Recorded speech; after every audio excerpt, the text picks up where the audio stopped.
ہمارے گھر میں جیسے ہی محرم الحرام کا مہینہ شروع ہوتا تھا، پورا گھر سوگواری کے ماحول میں ڈوب جاتا تھا۔ بچے بڑے بزرگ سبھی سیاہ لباس پہنا کرتے تھے۔ ہم چارپائیوں کو الٹا کر دیتے تھے، سادہ سے سادہ کھانا کھایا کرتے اور ہمارا وقت زیادہ تر آؤ بکام میں ہی گزرتا رہتا۔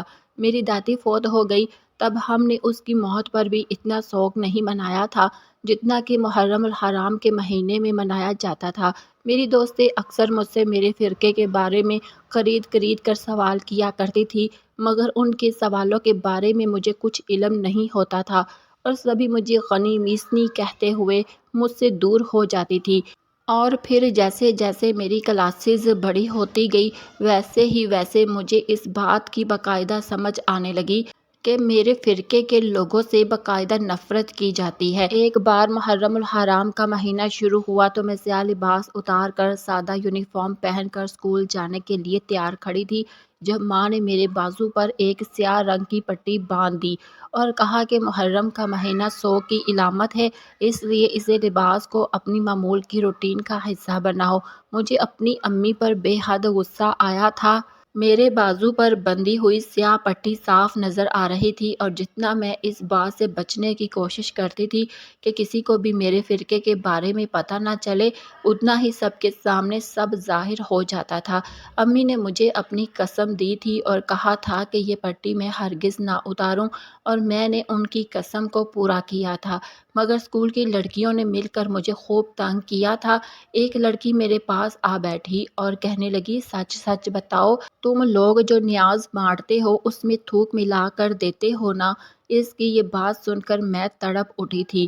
میں نے کہا کہ ہم لوگ مسلمان ہیں، ہم اللہ اور رسول صلی اللہ علیہ وآلہ وسلم اور ان کے نواسوں کے نام پر نیاز دیتے ہیں، تو ہم اس میں تھوک ملا کر کیوں دیں گے؟ تب سب لڑکیاں زور زور سے ہنسنے لگی۔ میں اپنے فرقے کے لوگوں کے منہ سے قرآن پاک سنا کرتی تھی۔ ہمارے فرقے میں بہت سارے لوگ حافظ قرآن بھی تھے، مگر ان کے بارے میں جو حقیقت بیان کی جاتی تھی وہ میرے رونگٹے کھڑے کر دیتی تھی۔ کچھ لڑکیاں میرے پاس آ کر بیٹھ جاتی اور مجھ سے شام غریبہ کے بارے میں سوال و جواب کرنے لگتی۔ ایسا نہیں تھا کہ ہر لڑکی ہی یہ سب کیا کرتی تھی، مگر کچھ لڑکیاں تو باقاعدہ میرے پیچھے پڑی ہوئی تھی جو مجھ سے میرے فرقے کے متعلق قرید کر سوال کیا کرتی تھی، اور اگر کبھی میں کسی سوال کا جواب دے دیتی تو میرا مذاق اڑایا کرتی تھی۔ پھر ایک دن کچھ ایسی عجیب بات ہوئی کہ میں نے ان لڑکیوں کے ساتھ لڑائی کر لی، کیونکہ وہ میرے فرقے کو مسلسل تنقید کا نشانہ بنا رہی تھی اور اس کے متعلق ایسی ایسی باتیں کر رہی تھی جن کے بارے میں ہم خواب میں بھی نہیں سوچ سکتے تھے۔ ان کا کہنا تھا کہ شام غریبہ کو تمام مرد عورت ایک جگہ پر اکٹھے ہوتے ہیں اور پھر بتیاں بجھا کر گناہ کا کام کیا جاتا ہے، اور جس بھی مرد کے جو بھی عورت لگتی ہے وہ اس کے ساتھ غلط کرتا ہے، بھلے ہی وہ عورت اس کی بہن ہو، بیٹی ہو، ماں ہو، اور پھر اس رات کے نتیجے میں پیدا ہونے والے بچے کو ذاکر کا نام دیا جاتا ہے۔ ہمارے فرقے کے بارے میں ایک بات یہ بھی مشہور تھی کہ ہم کبھی بھی حافظ قرآن نہیں بنتے، بلکہ ہمارے ذاکر ہی ہوتے ہیں جو ہمارے دین کو پھیلانے کا کام کرتے ہیں۔ ہمارے ذاکر تھے، مگر شام غریبہ والی بات کے بارے میں مجھے کچھ علم نہ تھا، نہ ہی میری عقل اس بات کو تسلیم کرتی تھی کہ ہمارے فرقے میں اتنا غلط کیا جاتا ہوگا۔ میرے گھر والے نماز روزے کی باقاعدگی کیا کرتے تھے۔ میں نے کبھی بھی اپنے بابا بھائیوں کو کوئی نماز چھوڑتے ہوئے نہیں دیکھا تھا، اور ہمارے گھر کی خواتین کا بھی یہی عالم تھا۔ سبھی انتہائی شریف پردے دار تھی، ان کی کبھی بھی باہر کے مردوں کے ساتھ کوئی تعلقات نہیں رہے تھے۔ وہ اپنے گھر کی چار دیواری تک محدود تھی جہاں پر وہ اسلام کے احکام کو سختی سے مانا کرتی تھی۔ ایسے میں باہر کے لوگوں کی باتیں مجھے کسی اور کے بارے میں ہی محسوس ہوتی تھی۔ اب میں اس چیز کو سمجھنے لگی تھی، اس پر غور کرنے لگی تھی، اور کہیں نہ کہیں مجھے سب لوگوں پر غصہ بھی آ جاتا تھا، اور اسی وجہ سے آج میں امام بارگاہ میں شام غریبہ منانے کے لیے آئی تھی اور اپنے ساتھ ہینڈ فری یا فون وغیرہ کچھ لے کر آئی تھی جو میں کانوں میں لگا کر شام غریبہ کے بارے میں مزید کچھ جاننے سے بچ سکتی اور مجھے اسی بات کا ہمیشہ افسوس رہے گا کہ میں نے وہاں موجود شور و غب اور پھیلی ہوئی افراتفری کو نظر انداز کر دیا تھا اور امام بارگاہ سے باہر نکل آئی تھی۔ اور شاید اسی وجہ سے میرے ساتھ وہ سب ہوا تھا کہ ان 4 مردوں نے مجھے پکڑ کے ایک طرف گھسیٹنا شروع کر دیا تھا اور میرے ساتھ پھر بچپن سے میں نے امام بارگاہ کے اندر منائی جانے والی شام غریبہ کے بارے میں کچھ بھی نہیں سنا تھا۔ وہ سب سچ بن کر میرے سامنے آیا تھا اور اس وقت میں اپنی اجڑی ہوئی حالت کو دیکھتے ہوئے پھوٹ پھوٹ کر رو رہی تھی۔ مجھے کچھ بھی سمجھ نہیں آ رہا تھا۔ میرے ماں باپ، بہن بھائی اور دیگر رشتہ دار جو مجھے یہاں پر لے کر آئے تھے وہ سب کہاں تھے؟ میں جہاں پر پڑی تھی وہیں پر میں نے خود کو سمیٹا اور پڑی رہ گئی، کیونکہ مجھ میں اٹھ کر چلنے کی ہمت بھی نہیں تھی۔ گھر آ کر میرے دل کو سکون نہیں ملا تھا۔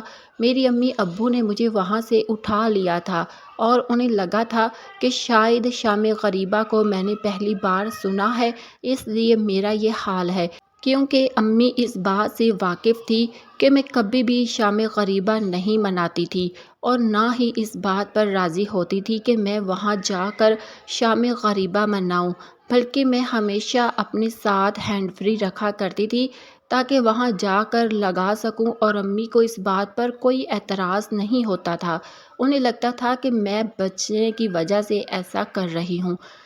جیسے جیسے بڑی ہوتی جاؤں گی سب ٹھیک ہو جائے گا۔ میں اپنے فرقے کے متعلق جن غلط فہمیوں کا شکار ہوں بس اب دور ہو جائیں گی، مگر ایسا ہونے کی بجائے مجھے میرے فرقے کی اصلیت پتہ چل گئی تھی، جس نے مجھے توڑ کر رکھ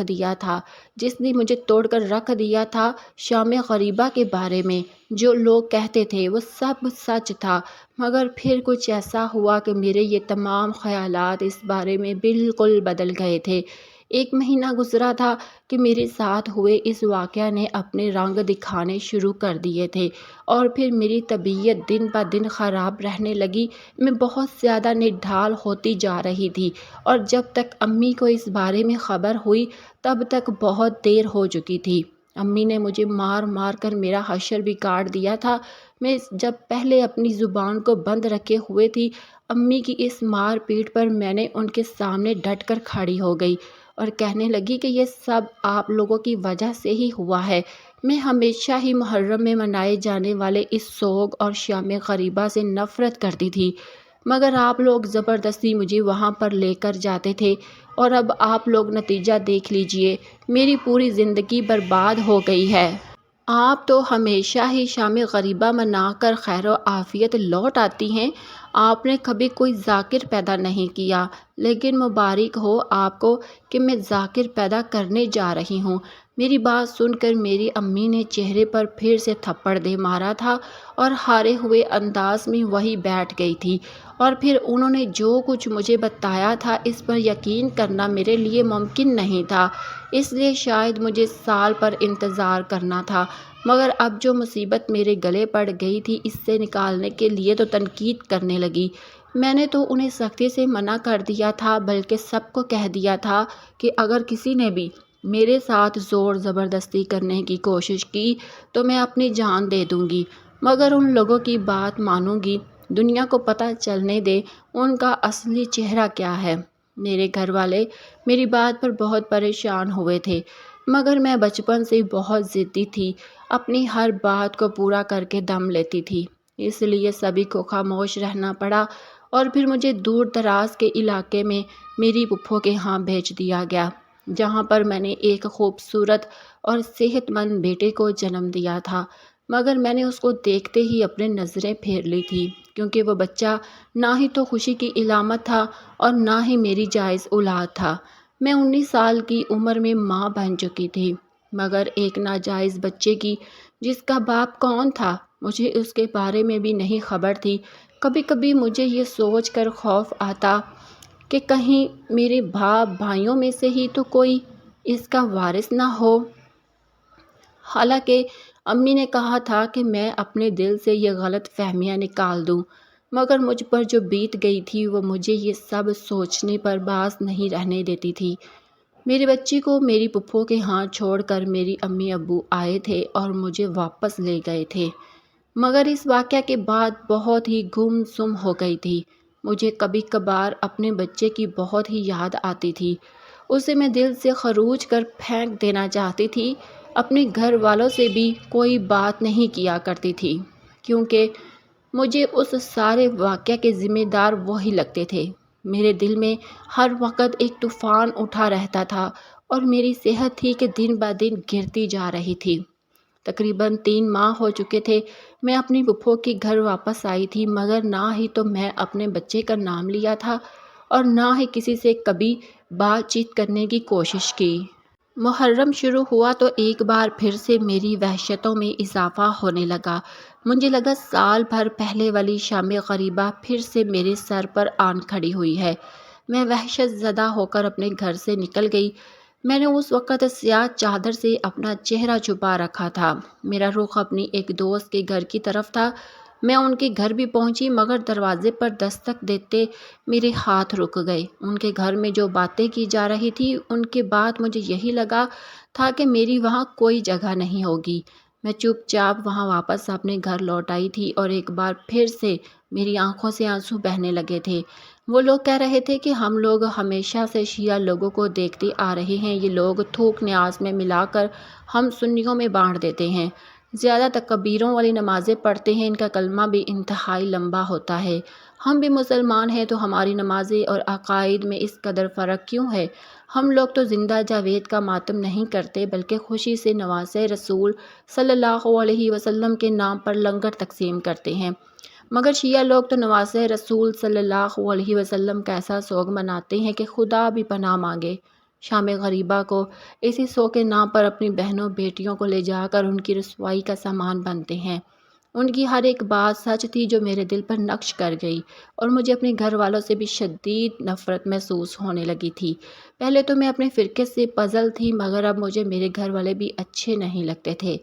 ایک شام میں اپنے گھر میں لیٹی ہوئی تھی جب امی نے آ کر مجھے جگایا اور کہا کہ ہم لوگ شام غریبہ منانے جا رہے ہیں، اٹھو تم بھی تیار ہو جاؤ اور ہمارے ساتھ چلو۔ میں نے بہت سخت نظروں سے امی کی طرف دیکھا اور کہا تھا کہ ایک بار میری زندگی برباد کر کے آپ لوگوں کے چین نہیں پڑا کہ ایک بار پھر سے مجھے لے کر جانا چاہتی ہیں؟ اب آپ اپنا ذاکر پیدا کروانے کے لیے کسی اور کا انتخاب کریں، کیونکہ میں آپ کے ساتھ نہیں جاؤں گی۔ میری بات سن کر امی نے مجھ پر بہت سختی کی تھی اور کہا تھا کہ میں کچھ ہی منٹوں میں تیار ہو کر ان کے ساتھ چلوں اور آج اپنی آنکھوں سے دیکھ لوں یہ شام غریبہ میں ہوتا کیا ہے۔ پہلے تو وہ میرا بچپنا سمجھ کر نظر انداز کرتی آئی تھی، مگر اب مجھے شام غریبہ کو منانا ہوگا اور وہی بیٹھ کر سب کچھ دیکھنا ہوگا۔ امی کے سامنے میں زبان چلا لیا کرتی تھی، غصہ بھی کر لیا کرتی تھی، مگر جب وہ فیصلہ کر لیتی تھی تو اٹل ہوتا تھا۔ میری ان کے سامنے نہیں چلتی تھی۔ اس وقت بھی ایسا ہوا تھا۔ میں شدید بے بسی کے عالم میں اٹھی اور سیاہ لباس پہن کر لوگوں کے ساتھ جانے کے لیے تیار ہو گئی، اور جیسے ہی ہم نے امام بارگاہ کے اندر قدم رکھا میری سانسیں جیسے سینے میں ہی اٹکنے لگی۔ مجھے کوئی وحشت ناک منظر ایک بار پھر سے یاد آنے لگا جب ان 4 مردوں نے مل کر میری عزت کو تار تار کر دیا تھا۔ مجھے یاد آیا کہ میں نے امی لوگوں کے سامنے اسی شام کتنا احتجاج کیا تھا کہ میں شام غریبہ منانے کے لیے نہیں جاؤں گی، مگر انہوں نے میری ایک نہیں سنی تھی اور مجھے یہاں پر لا کر ہی دم لیا تھا، جس کا نتیجہ میں آج تک بھگت رہی تھی۔ اب تک اپنی زندگی میں نارمل نہیں ہو پائی تھی کہ ماں بننے کے باوجود میں اپنے بچے کو کوستی، حالانکہ میں نے اس بچے کو ویسے ہی تکلیف برداشت کر کے جنم دیا تھا جیسے کہ کسی جائز بچے کو اس کی ماں تکلیف برداشت کر کے جنم دیتی ہے۔ مگر مجھے ایسا لگتا تھا جیسے میں اس بچے کا نام بھی لوں گی تو ناپاک ہو جاؤں گی۔ مجھے میرے بچے کی یاد آتی تھی تو دل پر جھبر کر لیا کرتی تھی، مگر امام بارگاہ میں قدم رکھتے ہی جیسے میرے زخم پھر سے تازہ ہو گئے تھے۔ میں جو تھوڑا بہت سنبھل گئی تھی ایک بار پھر سے اسی دوراہے پر آ کھڑے ہوئی تھی۔ مجھے چاروں طرف وہی منظر دکھائی دے رہا تھا کہ 4 لوگ مجھے دبوچے ہوئے ہیں اور میری عظمت دری کر رہے ہیں، اور میں بے بس چیخ ہو رہی ہوں۔ مجھ پر حسدیانی کیفیت جاری ہونے لگی، مگر میری امی اور بہن نے مجھے سختی سے پکڑ رکھا تھا۔ انہوں نے مجھے اپنے درمیان میں بٹھا لیا تھا۔